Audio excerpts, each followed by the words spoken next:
Welcome to our channel. Today we how to log into Midjourney web, generate images without Discord step by step clearly.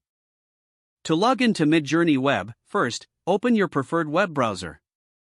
In the address bar, type in the URL for Midjourney. Press the Enter key to navigate to the website. Once the home page loads, look for the Login button. Click on the Login button. You will be redirected to the login page. If you already have an account, enter your registered email and password. Make sure the information is accurate to avoid login issues. If you forgot your password, click on the Forgot Password link. Follow the prompts to reset your password if needed. After entering your credentials, click the Submit or Login button. Wait a moment for the system to process your login request. If your details are correct, you will be taken to the Midjourney dashboard.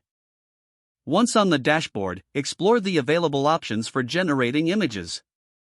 Look for the Generate Images feature on the platform. Click on that option to start creating your images without using Discord. Follow the on-screen instructions to customize your images. Choose your desired settings and provide any prompts necessary. Once you're satisfied with your selections, click Generate. Wait a moment as Midjourney processes your request. Your images will soon appear for you to review and download.